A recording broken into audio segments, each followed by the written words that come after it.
Crisis Radio. Webster Tarpley in Washington, D.C. on this Friday, May 21st. And we are discussing the very positive implications of the German ban on naked credit default swaps. It's a demand that I've raised repeatedly.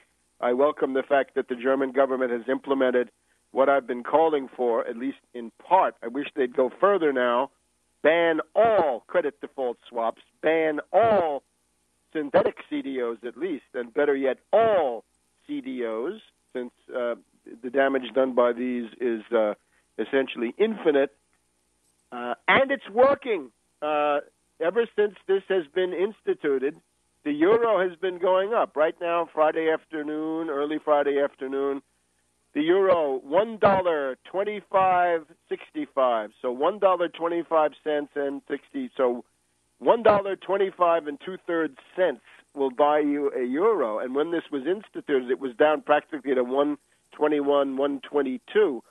So the euro has stabilized. Not that we're so interested in bidding up the euro, but to avoid stability, to maintain stability, and to avoid a cataclysmic, chaotic breakup of this, that's a reasonable goal, and looks like it's working. Now, some would argue that there's also this massive short squeeze going on in the background. Well, it's perfectly possible, but let's look at it this way. There is no point in fighting the speculators with trying to fight some of the fundamentals. In other words, the Greek austerity program is worse than irrelevant. It's absolutely destructive. It destroys Greece's ability to pay. You don't convince speculators, right? You don't regain the confidence of Bonnie and Clyde and Dillinger and Ma Barker and the various hedge funds, the Leech Fund and the Jackal Fund and the Hyena Fund. You can't convince them of your own financial responsibility by balancing your budget or some other piece of monetarist garbage in the middle of a crisis like this. What you've got to do is counterattack those hedge funds. You've got to put fear into them. And anything that increases the climate of fear is welcome.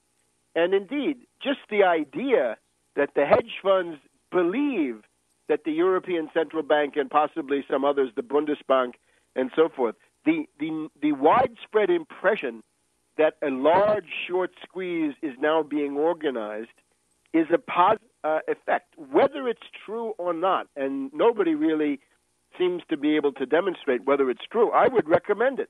I've called on Russia Today and elsewhere in various commentaries. When you see a bunch of speculators attacking you, you use the resources of your finance ministry or of your national bank, whatever form it has. You massively buy the asset that they are trying to destroy. You jack up the price by 10 or 20%, and you bankrupt the hedge funds that are taking you. And that was what I recommended during the oil crisis there in the summer of 2008, right? As oil approached $150 a barrel, I said the obvious thing to do is essentially two things at that time. One is make a massive release from the Strategic Petroleum Reserve to drive the price down and dump oil as much as you can, and you'll bankrupt some of the hedge funds and zombie banks that are attempting to jack the price up. And then don't bail them out once they're bankrupt, because they'll come to the public trough and demand to be saved. So if Monsieur Trichet and old Axel Weber there at the Bundesbank, if these characters are managing to mount a short squeeze against the hedge funds that are attacking the euro and the Greek bonds and so forth, so much the better. Now, there was this hedge fund congress in Las Vegas this week, and we had a parade on CNBC and Bloomberg, a parade of hedge fund hyenas and predators coming forward to say that they're frightened and that they're engaged in de-risking. Now, whether this is true or not, we cannot tell, because these are people who trade on duplicity and lies. But the hedge fund people say that it's time for de-risking, that there's a huge short interest in the euro, and that this may be now subject to a squeeze. Yes, let's hope it is. Let's hope that some of these hedge funds are wiped out as a consequence of the fact that they bet wrong on the euro. If you could get the euro up another 5 or 10 cents, you would wipe out quite a few of these hedge funds. Some of the hedge funds that attended that meeting at Monness, Crespi, and Hart back in February 8th, Soros Fund Management, SAC, Greenlight Capital, Brigade Capital, Paulson and Company, who may or may not have been there, and so on. So yes, do that. But just the climate of fear, the idea that hedge funds are afraid, is a very beneficial result of this. And again, the Germans would be well advised to take some measures against the hedge funds and anticipate the planned European regulation, because the European regulation takes too long. It's too slow. And when you're going to do something like banning naked credit default swaps, you can't tell people in advance and let them unwind their positions. You've got to do that. Basically, it's better to do it with no advanced warning. In other words, this press release says, as of right now, this instant, or as of 5 minutes ago, these things are illegal. So the Germans essentially did about as well as you could expect. But any idea that they should have given notice and then days and days of interminable bureaucratic procedures in order to get this through, this is all nonsense. The thing is to attack the hedge funds and do it as fast as you can. Now, in terms of the personalities, Merkel, somebody we've been very critical of, one of the reasons she's doing this, of course, is that she has, on the other hand, gone into this very foolish, reckless, irresponsible trillion-dollar bailout fund, right, which seems to exist primarily as loan guarantees. She has now obtained the approval of the German parliament, the Bundestag, to this morning. I think this is not a good idea. It's the wrong way to go.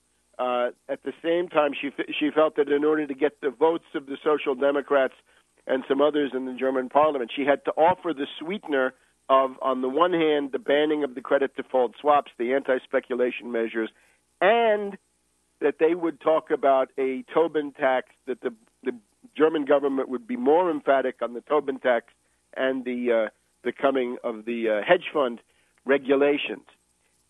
Okay. Schäuble, the German finance minister, now Christian Democrat like Merkel, in his case, you can see the guy's an authoritarian. He's been interested in the erosion of civil liberties. Well, fine. Rather than turning him loose on the German people with his civil liberties strategy, let's let him use his authoritarian mentality and turn him loose on the banks. That's essentially what's been done. This is the guy you see in a wheelchair. He was attacked by, somebody who was then judged to be insane in 1990. He's been in a wheelchair ever since. The details on this story we can't really go into. But there he is, Schäuble, very unlikely candidate. He's been to a Bilderberger meeting or two himself in his time. Nevertheless, the logic of the national state is that at some point the institutions, national self-defense, take hold and they strike out against the hedge funds and the derivatives, and that's what they've done. More interesting, probably, this guy, Jochen Sanyo, the BaFin. This is somebody who's been in office during the 2008-2009 crisis, probably learned something, and he's been talking up measures against speculation for quite a while. So I think we can probably regard him, Jochen Sanyo, as the motor force, S-A-N-I-O, at BaFin, B-A-F-I-N. The motor force, the idea man behind this thing.